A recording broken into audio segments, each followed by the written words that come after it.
Assalamualaikum warahmatullahi wabarakatuh. Salam sejahtera bagi kita semua.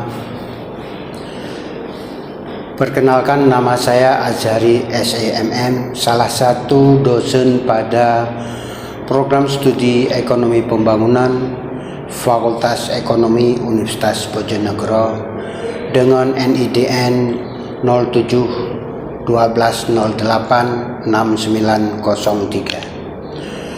Tujuan video diri dosen unjuk kerja Tridharma Perguruan Tinggi bidang pengajaran ini saya buat dalam rangka memenuhi persyaratan sertifikasi dosen tahun 2026. Pada kesempatan ini saya akan menjelaskan pelaksanaan pembelajaran pada mata kuliah pengantar bisnis yang saya ampuh.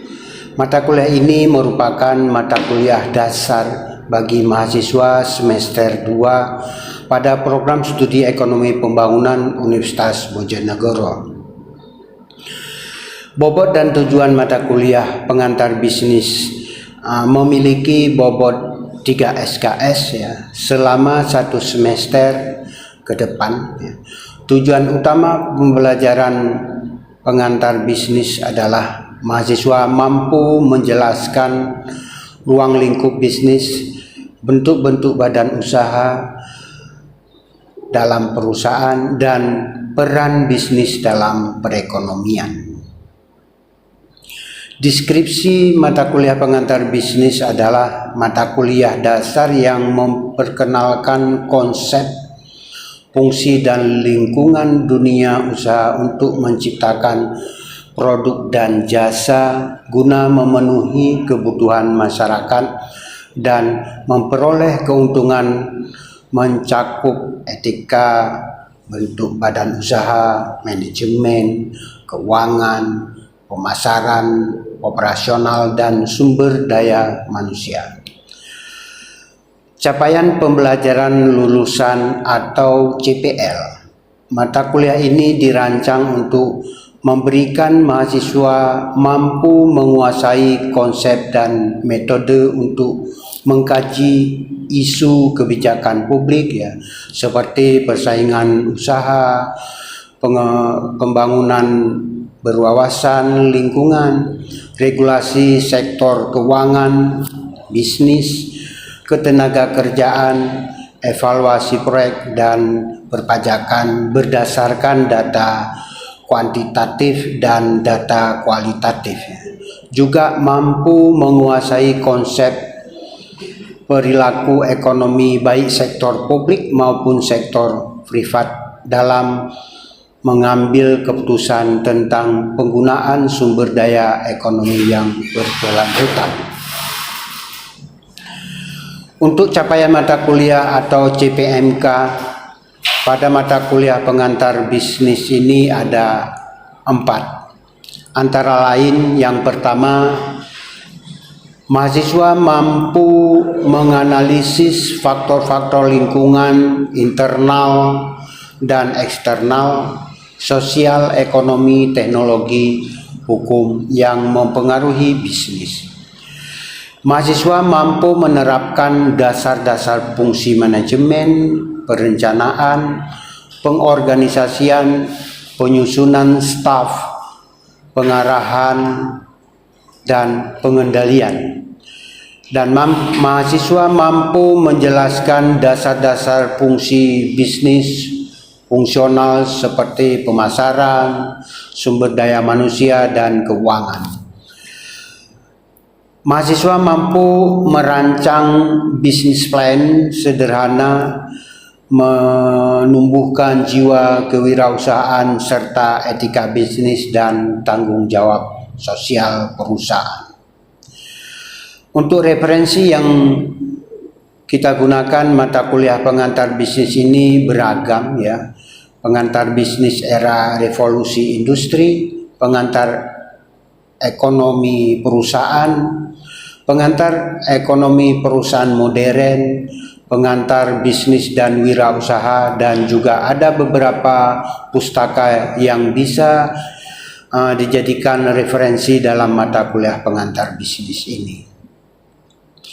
Metode pembelajaran pengantar bisnis, pelaksanaan perkuliahan mata kuliah pengantar bisnis dilakukan secara tatap muka dengan menerapkan pendekatan pembelajaran aktif melalui metode DIA, yaitu delivery, interaksi, dan assessment, sehingga mahasiswa dapat memahami konsep-konsep dasar bisnis secara lebih interaktif dan aplikatif.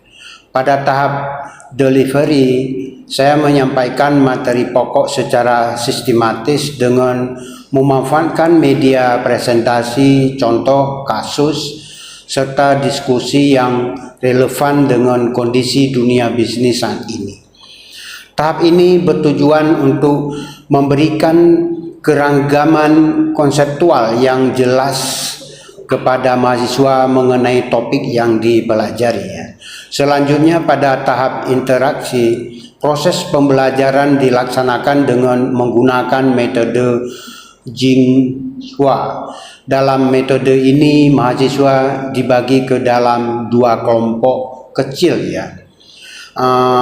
dalam kelompok-kelompok kecil ini yang masing-masing bergantung dan bertanggung jawab mempelajari subtopik tertentu. Setiap anggota kelompok kemudian berbagi pemahaman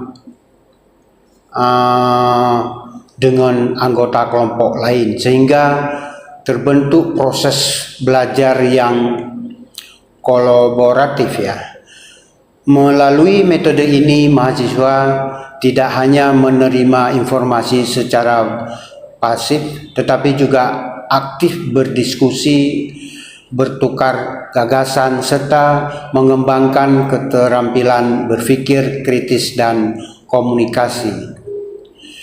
Pelaksanaan dan evaluasi mata kuliah pengantar bisnis ini 16 kali pertemuan, diantaranya 14 kali pengajaran, dan 7 minggu pertama adalah sebelum ujian tengah semester, 7 minggu berikutnya sebelum ujian akhir semester. 2 kali pertemuan untuk evaluasi ujian tengah semester dan ujian akhir semester. Untuk penilaian dilakukan berdasarkan ujian tertulis, lisan, dan tugas Penilaian atau evaluasi terhadap proses pembelajaran dan unjuk sikap dengan komponen sebagai berikut Tugas 20%, kuis 15%, UTS atau ujian tengah semester 30%, UAS atau ujian akhir semester 35%. Terkait dengan standar penilaian, digunakan sistem penilaian acuan patokan atau PAP. Hasil evaluasi dikategorikan sebagai berikut huruf mutu atau skala kualitas dengan kategori A sangat baik, A- hampir sangat baik, B+ lebih baik, B baik, C cukup, D kurang, dan E sangat kurang. Demikian penjelasan mengenai pelaksanaan pembelajaran pada mata kuliah pengantar bisnis yang saya ampuh untuk mahasiswa program studi ekonomi pembangunan Fakultas Ekonomi Universitas Bojonegoro. Selanjutnya merupakan cuplikan dari proses pembelajaran yang saya lakukan di ruang kelas. Selamat menyaksikan. Oke, terima kasih atas kehadiran kalian untuk pertemuan hari ini. Kita membahas berkaitan dengan organisasi dalam perusahaan Demi kelancaran pertemuan pada hari ini, kita berdoa dulu akan dipimpin oleh perwakilan kelas. Monggo Mas, silahkan. Demi kelancaran pada mata kuliah kita hari ini, Mohon kita semua untuk berdoa menurut agama dan keyakinan kalian masing-masing. Berdoa, mulai.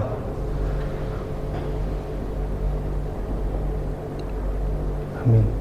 Berdoa selesai.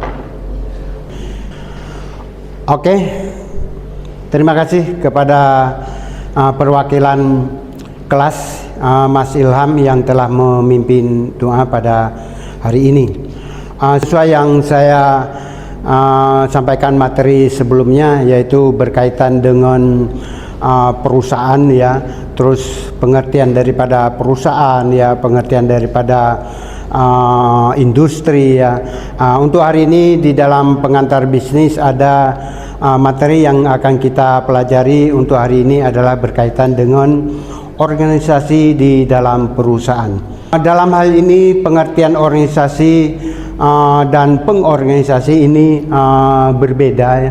Kalau kita lihatin organisasi di sini maksudnya adalah merupakan gambaran atau pola atau skema ya, ataupun bagan yang menunjukkan garis perintah, wewenang, tugas dan tanggung jawab di dalam masing-masing organ. Jadi kalau kita lihatin berkaitan dengan organisasi itu cuma hanya menunjukkan saja berkaitan dengan garis-garis perintah yang ada di dalam struktur organisasi di dalam suatu perusahaan.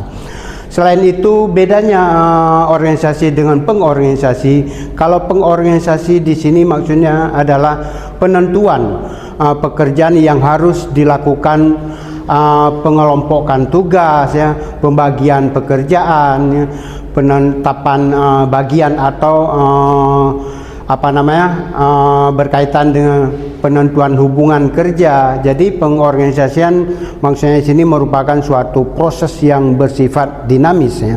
Jadi dalam hal ini setelah adanya terbentuk daripada suatu organisasi itu sendiri, ada pengorganisasian, penempatan mereka-mereka di dalam perusahaan tersebut ya, di bagian-bagian tertentu seperti umpamanya ada bagian produksi kah atau bagian pemasaran, keuangan dan lain-lain. Itu next. Kaitan dalam kedua hal tersebut di sini juga di dalam perusahaan itu juga memiliki beberapa aspek yang penting ya. Salah satu di sini adanya kelompok orang yang bekerja sama ya, adanya tujuan tertentu yang akan dicapai, terus adanya pekerjaan yang akan dikerjakan. Jadi dalam hal ini berkaitan dengan organisasi perusahaan ini juga memiliki aspek-aspek penting yang kita ambil suatu contoh, umpamanya organisasi itu harus ada pekerja yang akan dikerjakan. Apa sih perusahaan itu mengerjakan? Katakanlah mereka memproduksi mobilkah, perusahaan sepatu memproduksi sepatukah, atau perusahaan jasa. Perusahaan jasa itu seperti umpama perhotelan ya, atau seperti ekspedisi pengiriman barang-barang dari satu tempat ke tempat yang lain ya, karena di dalam perusahaan ini memiliki dua unsur produk, ada produk barang, ada produk jasa. Monggo silakan di next. Untuk selanjutnya berkaitan daripada organisasi tersebut juga memiliki unsur-unsur organisasi. Dalam hal ini ada beberapa unsur organisasi di sini. Yang pertama adalah organisasi baru ada jika adanya manusia yang bekerja sama, adanya pimpinan dan adanya yang dipimpin. Jadi kalau dikatakan di sini ada pimpinan dan ada bawahan yang dipimpin, itu unsur yang pertama. Terus sasaran juga di sini organisasi baru ada jika ada sasaran yang ingin dicapai ya. Jadi kalau dikatakan dalam perusahaan itu pasti akan mengharapkan semua keinginan perusahaan itu akan dicapai dengan sukses atau dengan keuntungan yang baik, yang bagus ya. Terus ada tempat kedudukan. Jadi unsur organisasi ini juga ada berkaitan dengan tempat kedudukan. Kenapa? Karena organisasi baru ada jika mempunyai tempat kedudukan yang tertentu dan tetap. Karena dalam hal ini kalau dikatakan perusahaan itu dia kalau umpamanya tempatnya tidak tetap, perusahaan itu akan sedikit kesulitan berkaitan dengan perpindahan barang-barang, mesin-mesin dan lain-lain ya yang ada di dalam perusahaan tersebut. Maka tempat kedudukan daripada perusahaan itu harus memiliki tempat kedudukan yang tetap dan terus menerus di situ. Selain itu kita lihatin unsur yang berikutnya berkaitan dengan teknologi ya. Jadi di sini organisasi baru ada jika adanya unsur teknis yang diharapkan dapat menunjang kelancaran daripada kegiatan perusahaan itu sendiri. Kenapa demikian? Kalau umpamanya kita lihatin tidak menggunakan teknologi, perusahaan-perusahaan yang tidak terlibat mesin-mesin ya yang memproduksi bahan mentah menjadi bahan jadi ya, itu kelihatannya perusahaan akan sedikit tidak memiliki kemampuan untuk memproduksi. Tapi dengan menggunakan mesin-mesin itu insya Allah perusahaan ini akan semakin bagus dan maju ya. Terus yang berikutnya kita lihatin berkaitan dengan unsur lingkungan. Artinya organisasi baru ada jika ada faktor lingkungan yang ada sangat mendukung. Karena di dalam suatu perusahaan atau organisasi itu memang kalau kita lihatin faktor lingkungan ini sangat-sangat penting ya, karena di situ akan keterlibatannya hiruk pikuk daripada perusahaannya, bagaimana dengan lingkungannya, bagaimana dengan limbah yang didapatkan dari proses produksi suatu perusahaan tersebut, apakah mengalami pencemaran kepada lingkungan tersebut, atau bagaimana dengan suasana polusi dan udara di sekitar perusahaan tersebut. Itu yang mengakibatkan faktor lingkungan ini sangat-sangat menentukan perusahaan itu bisa berada di tempat tersebut. Kalau memang kalau kita lihatin masyarakat yang ada di sekitar perusahaan tersebut tidak mengharapkan perusahaan itu ada, kemungkinan perusahaan itu tidak bisa berdiri di tempat tersebut.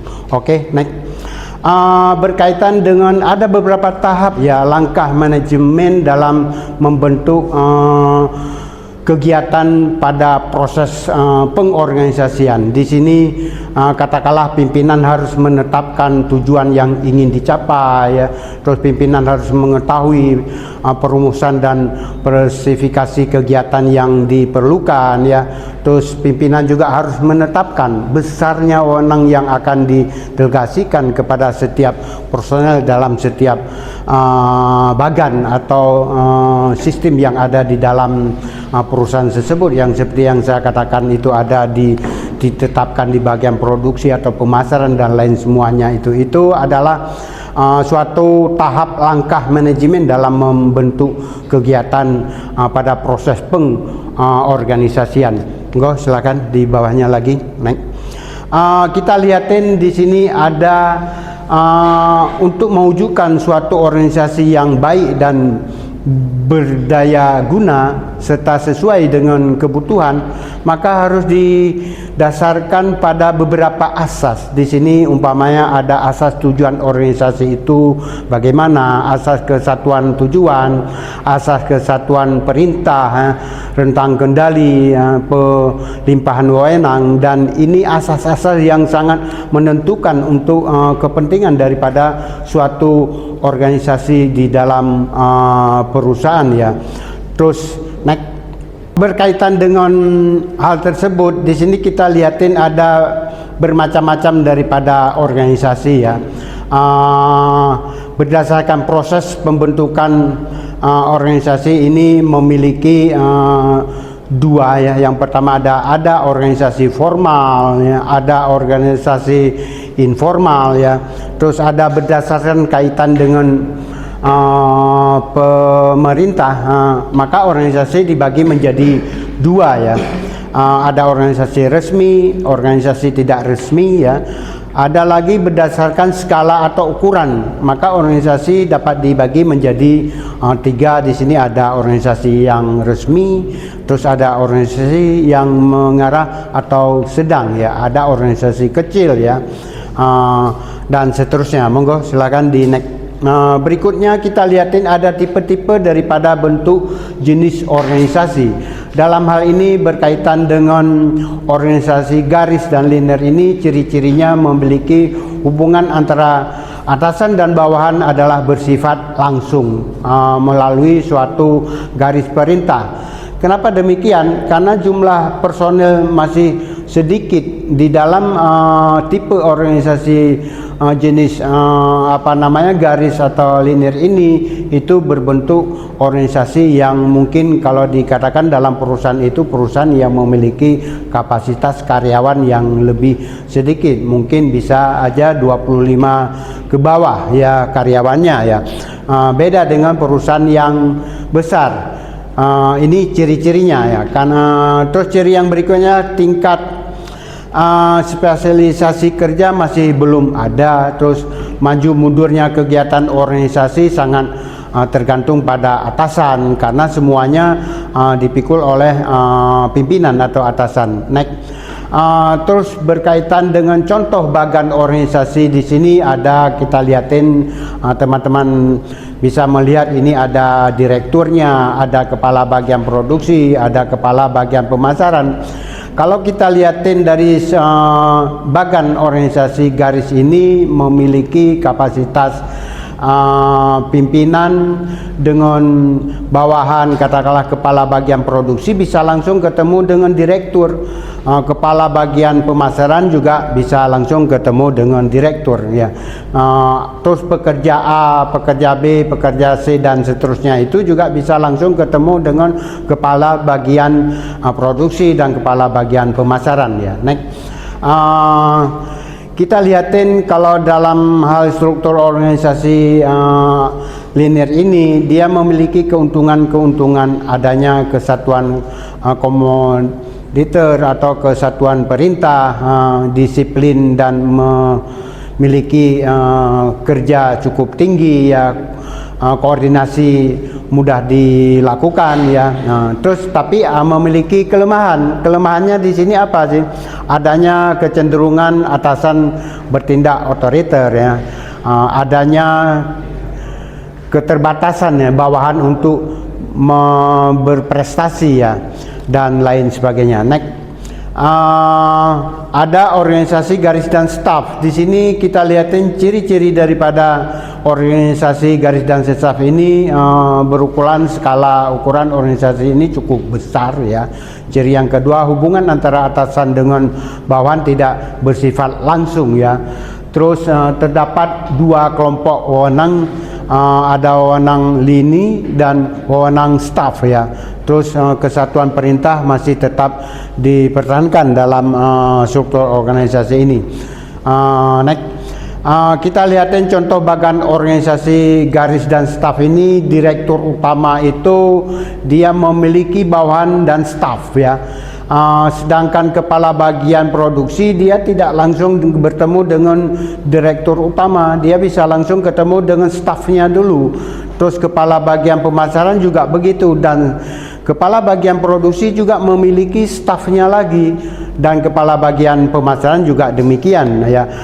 Unit-unit yang ada di dalam bagan organisasi garis dan staf ini memiliki keterbatasan, karena perusahaan ini memiliki kapasitas yang lebih besar. Katakanlah unit A, B, C dan seterusnya itu dia tidak bisa langsung ketemu dengan kepala bagian produksi, katanya dia harus ketemu dengan staf daripada kepala bagian produksi, dan kepala bagian pemasaran juga dia tidak bisa langsung unit A, B, C ini ketemu dengan kepala bagian pemasaran, dia harus melalui stafnya. Oke, next. Karena dalam hal ini keuntungannya juga ada ya, adanya pembagian tugas yang jelas ya, adanya atasan, staf dan pelaksanaan ya. Tapi kelemahannya juga kelompok pelaksanaan sering bingung untuk membedakan antara perintah dan nasihat ya. Oke, itu yang mungkin bisa saya sampaikan untuk teman-teman secara garis besarnya berkaitan dengan organisasi yang ada di dalam perusahaan. Mungkin dari teman-teman mungkin ada tanggapan, monggo silakan. Ya, mungkin dari kelompok 1 dulu ya. Silahkan. Ada? Monggo, nanti disebut nama dan NIM ya. Monggo, silakan. Perkenalkan, nama saya Vina Nurdianti, NIM 246020111092. Nah, dari ketujuh unsur organisasi yang telah dijelaskan tadi, memang semua unsur itu harus dicapai. Namun ada beberapa unsur yang sangat penting, contohnya ada unsur lingkungan yang menjadi faktor penting dalam perusahaan sehingga sangat berpengaruh pada keberlangsungan perusahaan. Jadi kalau perusahaan ini tidak menjaga lingkungan, misalnya dengan membuang limbah sembarangan atau menyebabkan polusi, maka masyarakat ini bisa kehilangan kepercayaan pada perusahaan tersebut dan juga perusahaan juga mendapat sanksi. Oleh karena itu, perusahaan harus bertanggung jawab terhadap dampak yang telah ditimbulkan pada lingkungan nantinya. Itu saja tanggapan dari saya, terima kasih. Oke, terima kasih. Mbak siapa tadi? Vina. Vina, terima kasih Mbak Vina. Permasalahan berkaitan dengan lingkungan. Kalau kita lihatin dari tanggapan saudara, memang sangat-sangat menentukan perusahaan tersebut bisa berjalan sesuai yang diharapkan, karena dengan kondisi lingkungannya itu perusahaan mungkin mereka akan memberikan kepada di sekitar perusahaan itu, katakanlah mereka dengan memberikan pelayanan kesehatan gratis atau memberikan pas katakanlah THR kepada mereka dengan kepedulian terhadap lingkungan tersebut, atau mereka memberikan fasilitas pekerjaan yang mungkin mereka membutuhkan untuk bekerja di perusahaan tersebut. Itu mungkin untuk menjaga supaya perusahaan tersebut bisa berjalan terus di sekitar lingkungan tersebut ya, karena efek daripada perusahaan ada di lingkungan tersebut, mereka juga akan mengalami katakanlah pencemaran dan lain-lain ya. Terima kasih Mbak Wika ya, kaitan dengan tanggapannya. Monggo, mungkin silakan dari kelompok yang lain, kelompok 2 silakan. Perkenalkan, nama saya Niken Ayu Herawati dengan NIM 236020111085. Di sini kan ada banyak sekali aspeknya, dan saya ingin menanggapi yang bagian B, adanya tujuan tertentu yang akan dicapai. Jadi menurut saya itu tujuan itu merupakan aspek terpenting dalam organisasi karena menjadi arah dan juga pedoman bagi anggota dalam menjalankan tugasnya. Karena kalau misalkan tujuan organisasi jelas, maka nanti kerjasama, pembagian tugas dan juga tanggung jawab dalam setiap anggota itu akan lebih terarah dan dapat tercapai dengan baik. Karena tanpa tujuan yang jelas, organisasi hanya akan berjalan tanpa arah dan sulit mencapai keberhasilan. Terima kasih. Namanya siapa tadi? Niken. Terima kasih untuk tanggapannya berkaitan dengan tujuan tertentu yang akan dicapai ya. Kalau memang harapannya ke depan masyarakat itu mengharapkan produk tersebut, mereka pasti akan memproduksi barang-barang tersebut. Itu tujuan yang akan dicapai, ujung-ujungnya adalah suatu keberhasilan bagi perusahaan tersebut. Itu yang mungkin untuk kita bahas pada kali ini. Mungkin untuk pertemuan-pertemuan berikutnya kita akan membicarakan lagi dengan judul yang berbeda ya. Terima kasih untuk teman-teman yang hadir pada hari ini. Semoga pertemuan pada hari ini bisa untuk diterima, dan kita akan melanjutkan materi berikutnya pada minggu pertemuan yang berikutnya. Terima kasih dan saya akhiri. Billahi taufiq wa hidayah. Wassalamualaikum warahmatullahi wabarakatuh.